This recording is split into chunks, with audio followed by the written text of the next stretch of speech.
Afin de modifier la structure de la taxe sur les brûlures et d'augmenter le soutien aux dons de bienfaisance via Binance, la communauté Terra Classic organise actuellement un vote sur la proposition 12111. Les résultats préliminaires indiquent également une défaite écrasante, avec une majorité des voix allant au « non » et au « non » avec veto, en particulier à 3 jours du scrutin. Mais avant d'entrer dans les détails de ce sujet, sachez que je ne suis pas un conseiller financier. Tout ce que je dis à propos des pièces dont je parle est basé sur mes recherches et mes opinions. Ainsi, lorsque vous investissez dans une pièce de monnaie, je vous recommande de faire un peu plus de recherche pour être plus sûr et de ne pas oublier d'investir judicieusement. Sans trop en dire, entrons dans la discussion.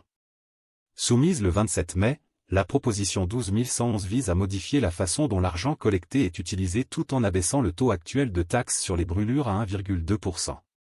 Selon ce plan de distribution, 70% des recettes fiscales seraient immédiatement brûlées, 10% étant reversés au pool communautaire et les 10% restants étant reversés à des causes caritatives. Via Binance Charity en collaboration avec la Fondation Superhuman pour les victimes de la guerre ukrainienne. Cet ajustement vise également à soutenir des actions caritatives tout en rétablissant l'équilibre économique de Terra Classic. À ce stade critique de sa gouvernance, Terra Classic a reçu 566 milliards des 992 milliards de votes pouvant être exprimés lors du vote en cours sur la proposition 12111. À l'heure actuelle, 1,21% des électeurs ont soutenu ce projet, 36,27% s'y sont opposés et 45,93% ont voté « non » avec veto. La proposition 12105, qui aurait porté le burn tax à 1,5%, a suivi le même schéma et a été rejetée avec seulement 21,35% des voix. Cela a été attribué au manque de stratégie de planification et d'exécution bien pensée dans la proposition. La communauté a massivement soutenu la proposition de mise à jour logiciel V3.0.1 de Genuine Lab, la proposition 12110, contrairement aux suggestions fiscales qui sèment la discorde.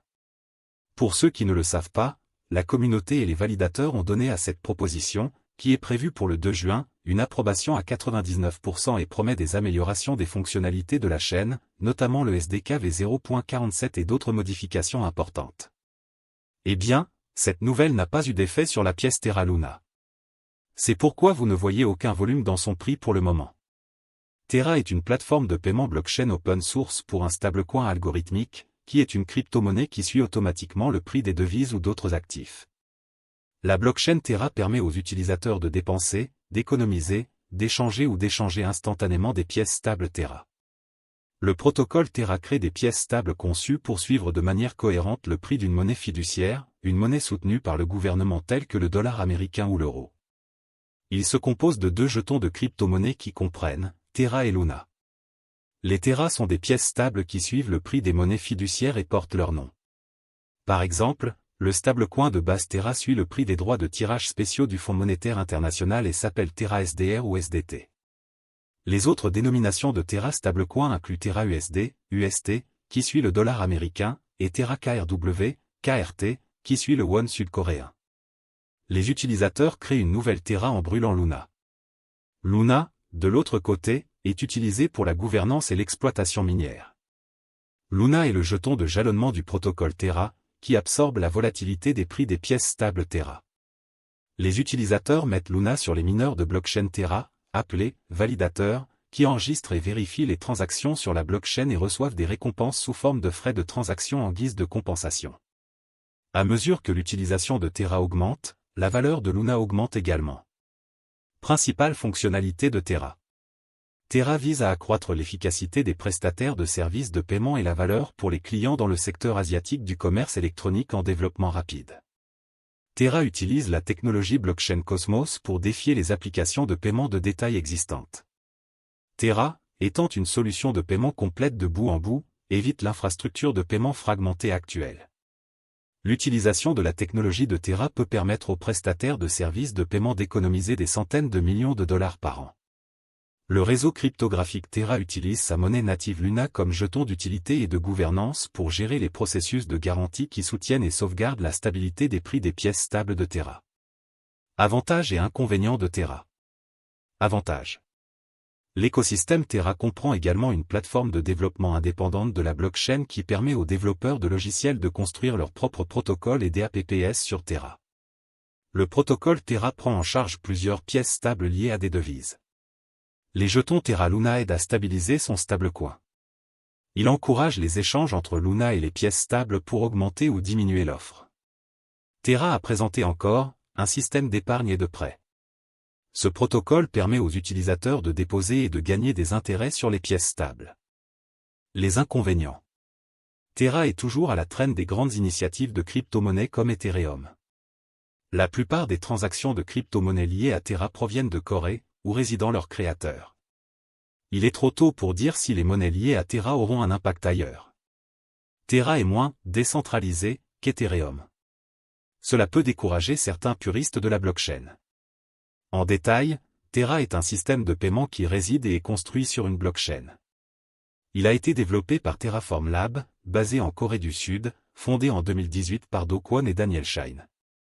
Do Kwon était auparavant employé par Microsoft et Apple et a fondé une start-up, Anifi, qui proposait des solutions de réseau maillé sans fil décentralisé.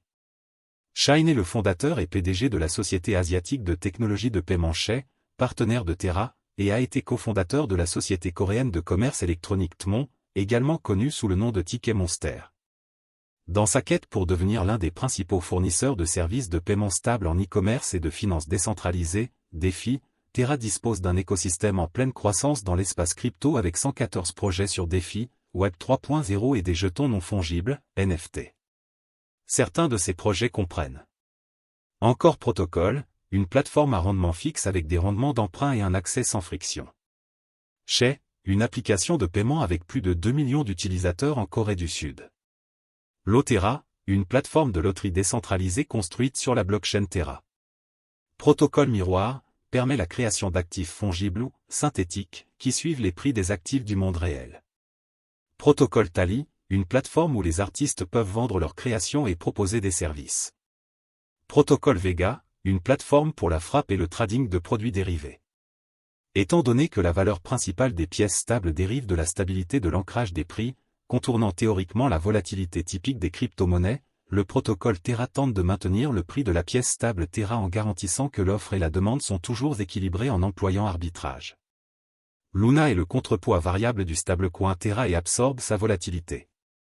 Pour comprendre le fonctionnement de Terra, imaginez que l'ensemble de l'économie Terra se compose d'un pool Terra et d'un pool Luna, qui sont utilisés pour ajuster le prix via des incitations pour les participants au réseau.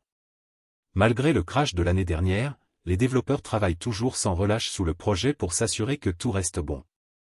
Il y a quelques semaines, un article de presse est arrivé sur CoinGap indiquant que les développeurs du classique Terra Luna ont soumis une proposition clé visant à introduire et à stimuler les dérivés de jalonnement liquide. Selon la proposition, les développeurs cherchent à modifier les messages hôtes de compte interchaîne autorisés pour apporter le support de Quicksilver, un protocole de jalonnement liquide interchaîne pour l'écosystème Cosmos. Cela permet à la chaîne Quicksilver de créer et de contrôler de manière transparente des comptes sur la chaîne Terra Luna classique et d'exécuter les messages autorisés. Cela permettra également de miser sur tous les validateurs entre chaînes, ainsi que de maximiser la liquidité et l'efficacité du capital en améliorant la sécurité du réseau et la décentralisation.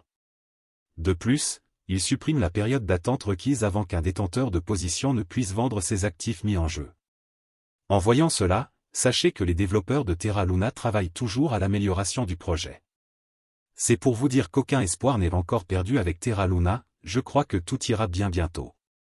Je crois aussi que vous pouvez être riche grâce à l'investissement de Terra Luna.